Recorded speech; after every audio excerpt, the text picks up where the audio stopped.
bolehkah mengazani mayit ketika berada di liang kubur?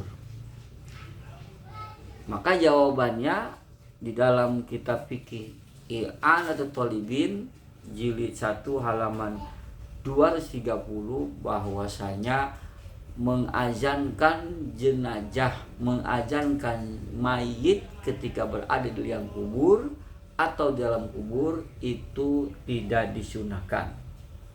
Dalam hal ini berbeda pandangan dari ulama pengikut mazhab Syafi'i. Baik, redaksi ini saya akan bacakan dalam kitabnya, terdapat dalam kitab I'anatul Thalibin jilid 1 halaman 230. Wa'lam annahu la yusanul adzanu 'inda dukhul qabri. Ketahuilah oleh kamu bahwasanya perbuatan sesungguhnya tidak disunahkan azan inda dukhul qabri ketika jenazah itu berada di dalam kubur, ketika si mayit berada di liang kubur. Dalam ini khilafan, berbeda pendapat dari pandangan ulama.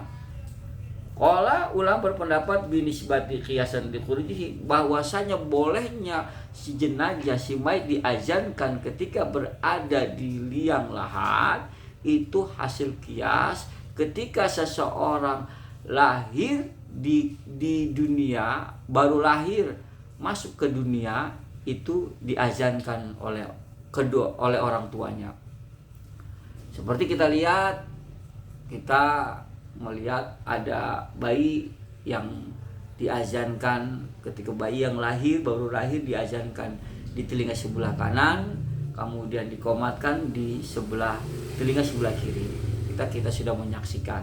Nah, dalam hal ini bahwa perintah tersebut sunnah. Jadi ketika orang meninggal dunia, ketika dimasukkan ke liang lahat itu tetap sunnah diazankan kalau menisbatnya hukumnya diambil hasil kias, mengkiaskan ketika orang baru lahir itu sunnah diazankan.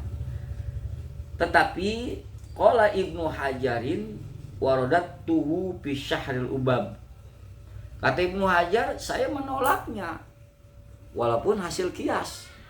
Nah, Ibnu Hajar ini berpendapat di dalam kitab Syarah Ubab. Tapi di sini ada lakin.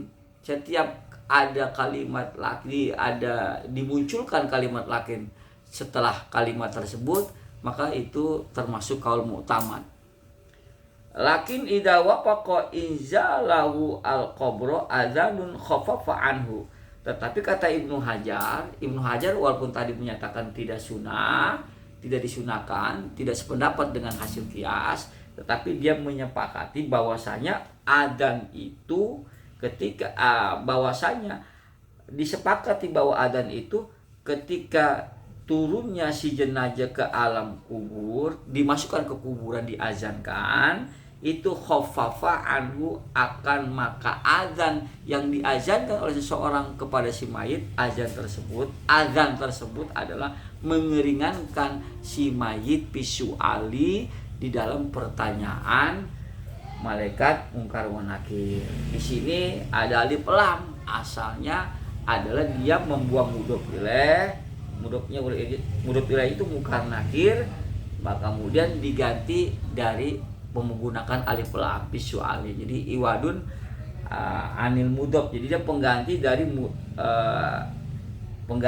mudhof ilaih yang dibuang ya. Jadi iwadun anil mudhof ilaihi, jadi alif lam ini pengganti dari mudhof ilaih yang dibuang. Maka diterjemahkannya di dalam pertanyaan mungkar dan nakir. Jadi itulah kenapa banyak di antara umat Islam yang memakai ketika jenazah mayit berada di liang kubur diazankan dulu oleh seseorang. Itu mengambil dalam keterangan kitab fikih ini, bahkan katanya alasannya adalah azan tersebut meringankan dari pertanyaan malaikat mungkar nakir.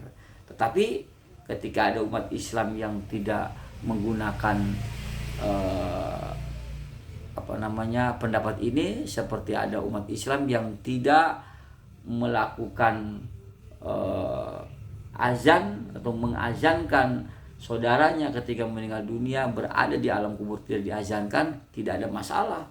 Adapun ada yang mengazankan mengikuti pendapat yang mengazankan si mayit ketika berada di alam kubur, di liang kubur pun nggak ada masalah. Situ adalah haknya masing-masing mengikuti pendapat referensi yang ada. Jadi artinya ketika ngambil yang dari awal itu tidak disunahkan.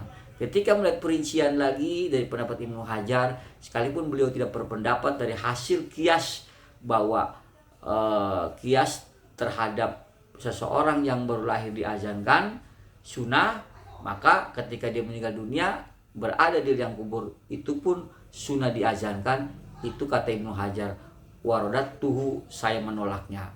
Tetapi Ibnu Hajar tidak sepenuhnya membantah dan tidak bermanfaat bahwa azan itu. Kata beliau, ketika disepakati azan itu bahwa meringankan kepada si mayit terhadap pertanyaan di alam kubur, maka dia menyatakan berpendapat. Karena sekali lagi, idza wafaqa inzal qabri adanul khaffafa, apabila disepakati azan itu ketika turunnya azan kepada si mayit, bahwa ada itu khaffafa, meringankan kepada si mayit di dalam pertanyaan malaikat Munkar Nakir. Semoga dapat manfaat. Lebih dan kurangnya saya mohon maaf. Akhirul kalam. Assalamualaikum warahmatullahi wabarakatuh.